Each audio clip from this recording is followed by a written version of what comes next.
Major injury update. As I was recording my episode, I was watching the Monday night game, Jets versus Dolphins. Tyreek Hill with a major knee injury, traumatic knee dislocation, multi-ligament knee injury for sure. There's no doubt in my mind your knee is not supposed to bend that way. That's a serious problem. Potential for neurovascular injury is significant. He will be taken immediately to the hospital. He was carted off the field as he should have been with a brace and splint on his knee. He will be evaluated probably overnight in the hospital. They'll run studies to determine whether there is any neurovascular injury. Most importantly, vascular this time. You don't want to have a major injury to the arteries in the back of the knee that could be surgical in nature. Definitely he's got multi-ligament knee injury there. It's very reminiscent of the running back from South Carolina, Lattimore, who had a similar type injury in college several years back. This is a very bad injury, very bad, and potentially career-threatening. Not what you wanted to see on a Monday Night Football game in front of the Miami crowd. Horrible looking injury. He looked like he was in good spirits and not a tremendous amount of pain, thankfully, but as far as knee injuries go, this is about as bad as it gets on the football field. So wanted to chime in with this last minute update back to the episode as we previously recorded. Thank you guys. We'll keep following this story.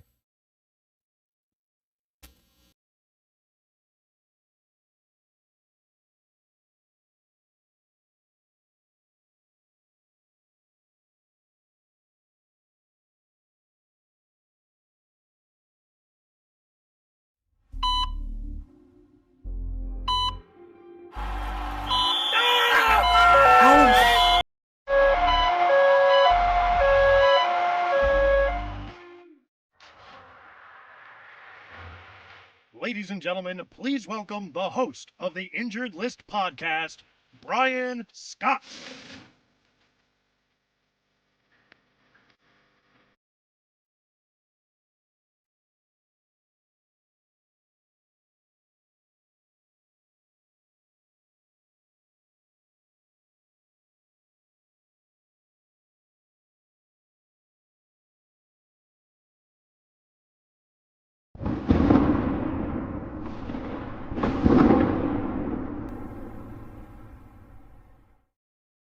What up, everybody? It is Brian Scott, host of the Injured List podcast, and we've got a lot to touch on today. Tuesday, September 30th, week 4 is in the books officially, and there have been some major injury updates, of which we're going to cover just a few here to kind of wet the palate a little bit, but later in the week, join me on TSS Fantasy both Friday nights and Sunday mornings for last-minute injury updates. Also Thursday evenings with Dan Mader at Fantasy Football Advice Network on his show Operation Domination, where we'll go over in-depth injury analysis heading into Week 5.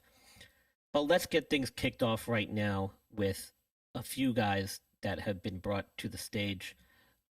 The big news, obviously, the New York Giants, Malik Neighbors. And they're saying that the MRI confirmed he had an ACL tear. As you can see, I reposted. And my question is that all it showed? Because most of the times, clinicians are very good at diagnosing this on initial physical examination and listening to the athlete describe the mechanism of injury, also witnessing the video replays while at the stadium. And I knew right away, just from watching the game, that something bad happened. I, as you can see, I posted about this right away. If you look at my social media handle at X at Injured List Pod, I was watching the game live. I'm a Giant fan, obviously, as you can tell. And when I saw him go down and reach for that knee, and they showed the replay, I knew right away that it was either his ACL or his patellar tendon, just by the mechanism alone. Fast forward, they wheeled him off the field in the cart. That's never a good sign. The MRI is really just for confirmation, but more importantly, it's also to evaluate the other structures inside the knee, i.e. the cartilage, some of the other major ligaments that help support stability of the knee, and the articular surface of the joint as well, which, if damaged, can pose some real long-term problems and health in that knee going forward. So these are big concerns when we're talking about longevity in the league and why ACL injuries in and of themselves are not benign and why it takes so long to bounce back from them, despite the fact that surgical treatment for these has advanced significantly over the years.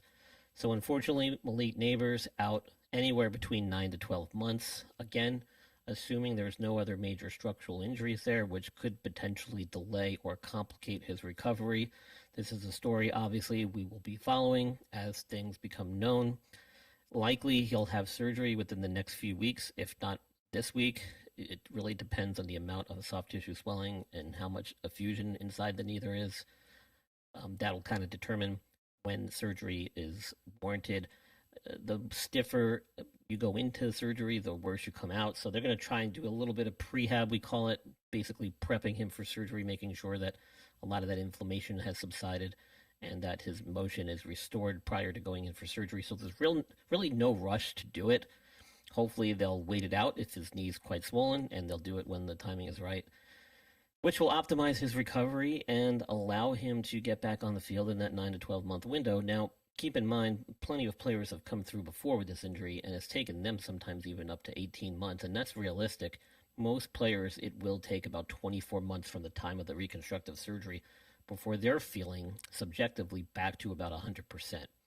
So even though they're cleared to play from an orthopedic surgeon standpoint at 9 to 12 months, most guys, if you ask them, and this has been borne out in the literature year after year, take anywhere between 18 to 24 months before they're really back to normal. So we'll keep an eye on this story going forward. We'll hope that his outcome is as good as some of the other guys we've seen had the surgery done early in their careers, and hopefully he'll be a giant long term and get back on the field next season. The advantage here is that this happened so early in the season, so it doesn't necessarily mean he's out for the entire 2026 season, so we'll keep an eye on that. Next up, we've got Brock Purdy. Now, they're saying his toe is sore. Surprise, surprise. We kind of knew that was going to happen. We had said all along, leading up to this past weekend, that they moved his timetable up. Likely, he would have sat out another week, in my opinion. But because of Mac Jones aggravating that old PCL injury, it sped up Brock Purdy's timetable, and they kind of threw him out there a little prematurely, if you ask me. I didn't really notice anything major as far as his mobility being affected, but you can correct me on that. I didn't watch the game. I just saw some highlights. Fans of the 49ers would know better than me. But with a turf toe variant injury, it's essentially like a sprain. There's no tear there, similar to like what Joe Burrow had. So the good news is he did avoid surgery. However, these are significant injuries, even if it is a turf toe variant, which is what he had. And they can take several weeks to heal. So he hasn't missed much time with this.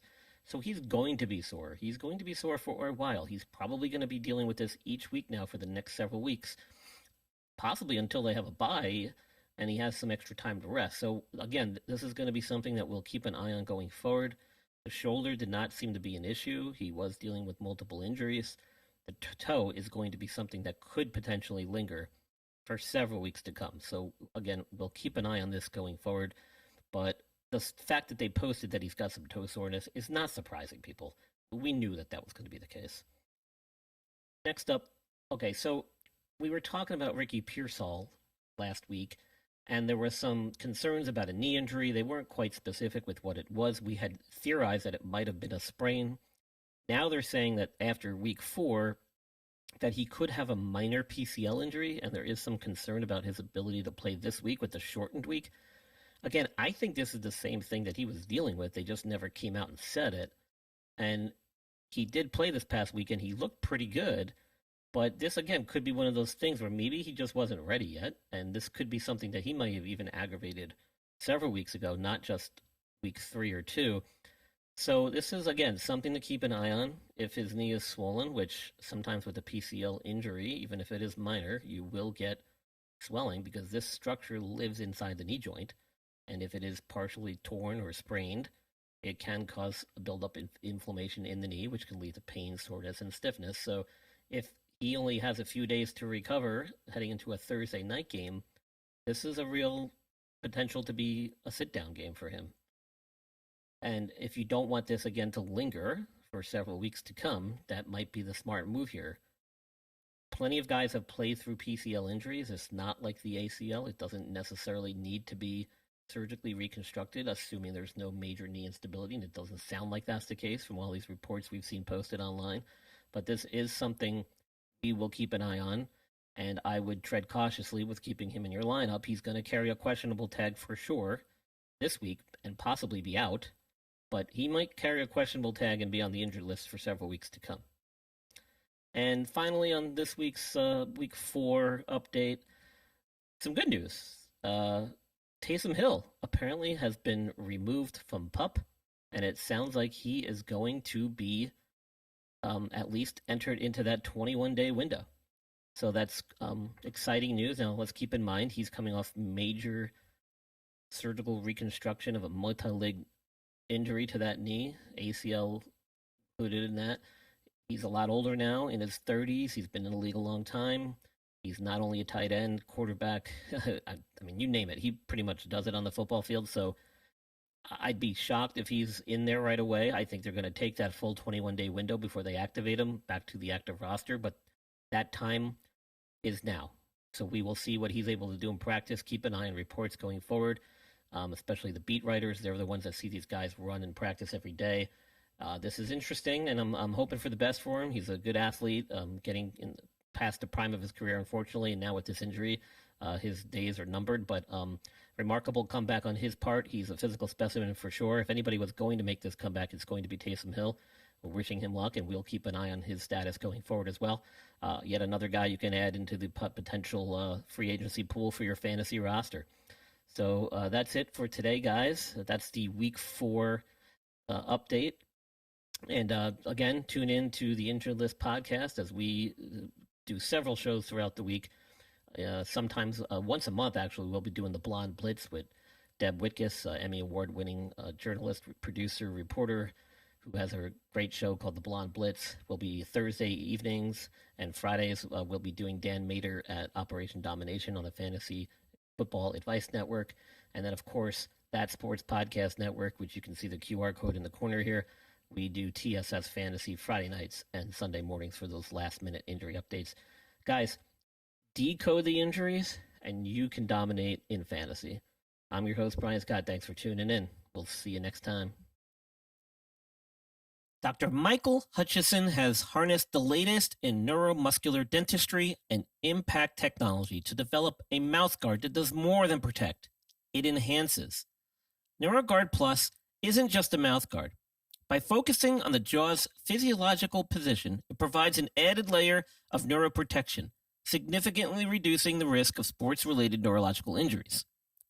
All athletes should be using a custom mouthguard designed to their bite position. NeuroGuard Plus was created as a means to maintain your physiological jaw position regardless of your bite.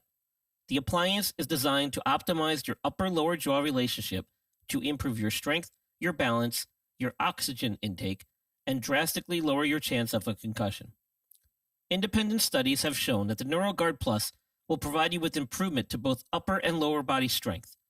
The same improvements were not present with a common mouthguard. Over 6,500 athletes have used the NeuroGuard Plus. Dr. Hutchinson is happy to say that the amount of diagnosed concussions is 0.2%. The NeuroGuard Plus offers athletes, coaches, and parents an advantage to keep their players safe on the field.